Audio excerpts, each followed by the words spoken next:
Salam sejahtera, selamat pagi tuan-tuan dan puan yang dihormati sekalian. Ramai orang bertanya, siapakah pengganti Hadi Awang yang paling sesuai, yang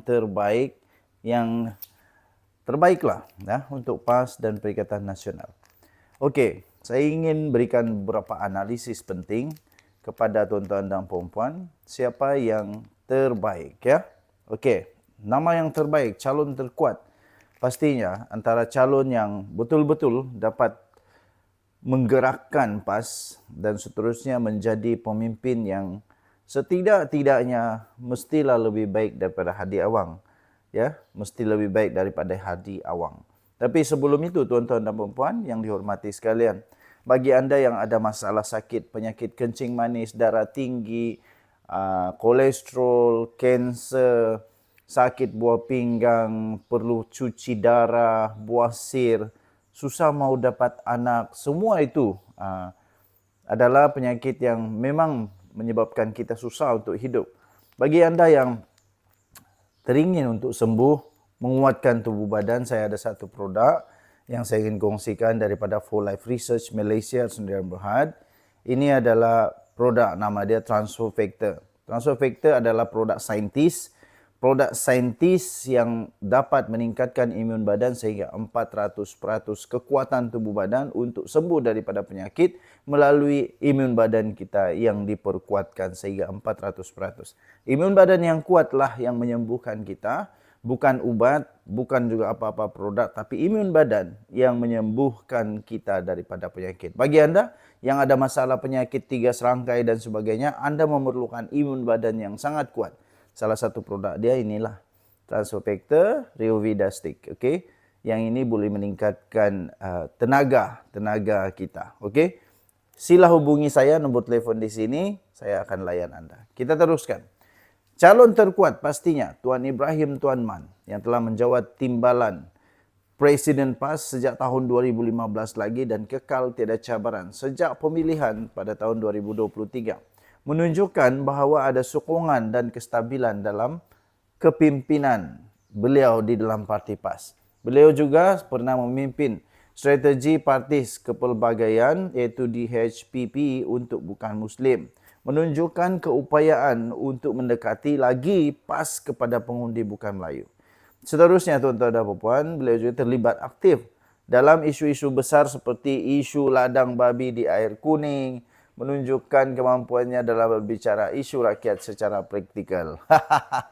Saya rasa lucu juga dengan isu babi di air kuning itu ya. Kesimpulannya tuan-tuan dan puan, Tuan Ibrahim adalah calon semula jadi yang disokong oleh struktur parti dan berpengalaman pengurusan strategi. Calon lain yang menonjol pastinya Sanusi Madnor, bekas timbalan Presiden dan kini Menteri Besar Kedah, mengumumkan pada bulan Jun 2025 bahawa tiada sekatan untuk mana-mana calon mencabar jawatan Presiden atau timbalan, menunjukkan ia terbuka dan terima demokrasi. Dan beliau pula diterima dalam jentera di peringkat negeri seperti Kedah. Ini memberikan kredibiliti beliau dalam pentadbiran.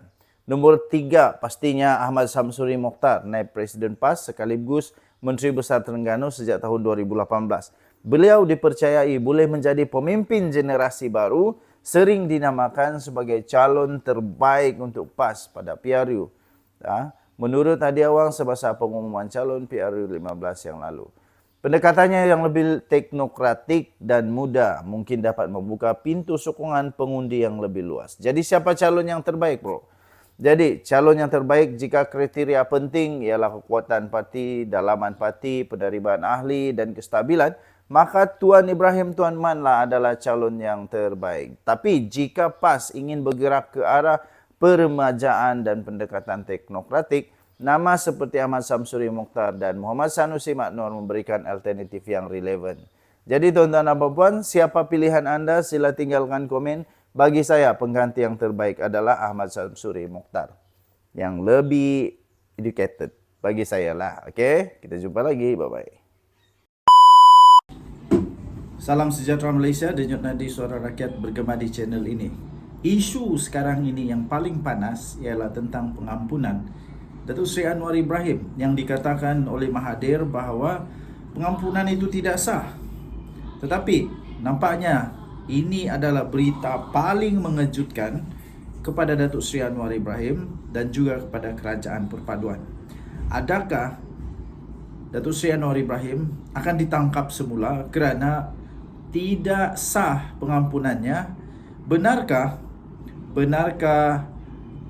bahawa apa yang disebut oleh Tun Mahathir itu benar, ataupun itu hanyalah satu cara Datuk Seri Anwar Ibrahim dikenakan cuba digamekan oleh Tun Mahathir? Tapi sebelum saya terangkan lebih lanjut, saya ingin perkenalkan satu produk kesihatan daripada For Life. Okey, yang ini dalam bentuk sachet, tetapi ada banyak lagi bentuk dia dalam bentuk tablet, dalam bentuk kapsul dan sebagainya. Bagi anda mungkin yang mengalami penyakit kencing manis, darah tinggi, gout, kolesterol, apalagi katarak, sakit belakang, imun badan, semua penyebab kepada penyakit. Apabila imun badan kita tidak kuat, kita akan kena penyakit. Dengan For Life Transfer Factor, anda boleh sembuh dengan imun badan yang kuat. Apabila imun badan yang kuat, optimum, dia akan lawan penyakit dan boleh sembuh. Sekiranya anda tergolong dalam kalangan orang yang memang berpenyakit kanser, buah pinggang, hati, jantung, kencing manis, katarak, apa saja, anda boleh hubungi saya di nombor yang tertera. Saya akan berikan penerangan sebaik mungkin. Okey, kita teruskan. Tapi rupa-rupanya tuan-tuan dan puan-puan yang dihormati sekalian, sandiwara ini hanyalah sandiwara yang dicipta oleh Mahathir, kerana menurut AGC, Mahathir sendiri hadir dalam mesyuarat itu. Ini daripada Jabatan Peguam Negara mengesahkan bahawa Mahathir sendiri hadir di dalam mesyuarat tersebut. Jabatan Peguam Negara AGC berkata, mengesahkan bahawa Perdana Menteri sebelum ini, iaitu Tun Dr. Mahathir Mohamad yang sudah tua, 90 tahun sudah, sekarang tahun depan dia 100 tahun sudah, entah dia lupa sudah kot. Dia akan kata dia mudah lupa. Okey. Dr. Mahathir sendiri hadir dalam mesyuarat lembaga pengampunan tersebut yang membuat keputusan mengampunkan Datuk Seri Anwar Ibrahim.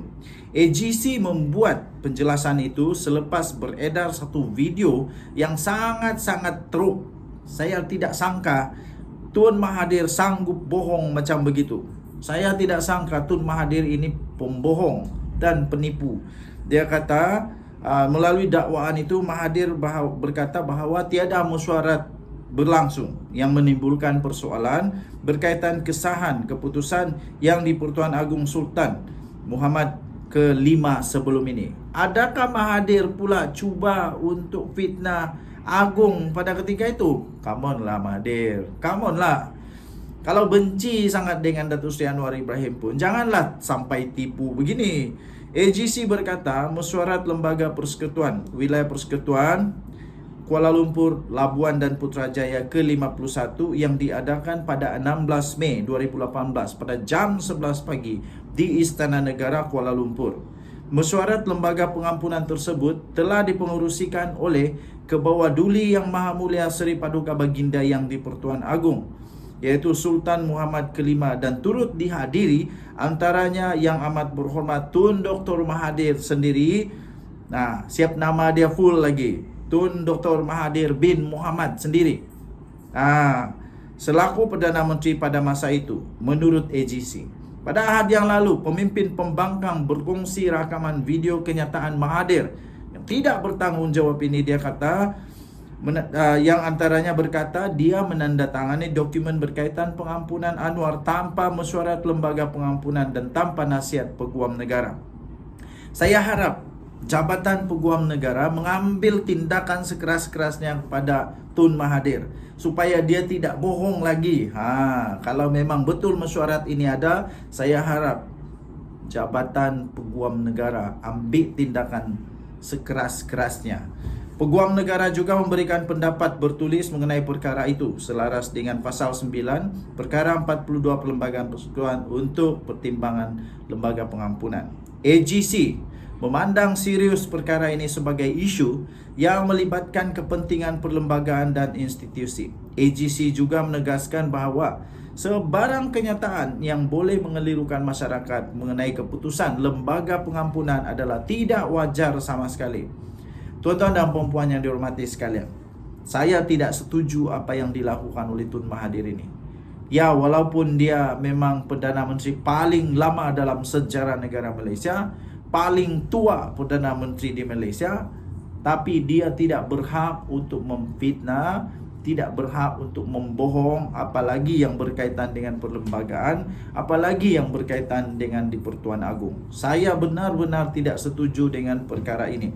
Tidak kisahlah sama ada orang itu daripada kerajaan kah, pembangkang kah, kalau membohong tidak dibenarkan. Saya tidak setuju. Tuan-tuan dan puan-puan, kita berharap semoga tidak ada lagi Tun Mahathir nombor 2. Kita berharap semoga penyebaran video Tun Mahathir itu dihentikan segera. Dan kita berharap semoga pihak-pihak yang berkaitan mengambil tindakan menyiasat Tun Mahathir. Kenapa dia cakap begitu? Kalau dia didapati bersalah, saya fikir sudah tiba masanya untuk kerajaan, untuk pihak berkuasa mengambil tindakan kepada beliau untuk jadi pengajaran kepada orang lain. Okey? Tuan-tuan dan puan-puan yang dihormati sekalian, sekali lagi saya ingin perkenalkan produk ini daripada For Life Transfer Factor. Nama dia For Life Transfer Factor. Produk ini memang sangat bagus. Sudah ramai orang yang mendapat kesihatan lebih baik, yang mendapat imun badan yang lebih kuat, lebih optimum dengan produk Transfer Factor. Okey, sekali lagi saya ingin jelaskan bahawa For Life Transfer Factor bukan ubat. Dia adalah molekul imun yang menguatkan imun sistem badan untuk melawan penyakit. Okey, ini bukan ubat. Ada orang tanya, ini ada halal kah? Ya, ini ada certified halal daripada Malaysia, dan ini juga tuan-tuan dan puan-puan yang dihormati sekalian, sudah pun mendapat kelulusan daripada Kementerian Kesihatan Malaysia bahawa dia bukan ubat, tapi dia adalah suplemen yang dapat menguatkan imun badan sehingga 400% lebih baik daripada mana-mana produk yang ada di luar sana. Sila terus hubungi saya bila-bila masa. Dan Nadi Suara Rakyat bergema di channel ini. Jangan lupa tekan butang subscribe, like dan share. Bye-bye.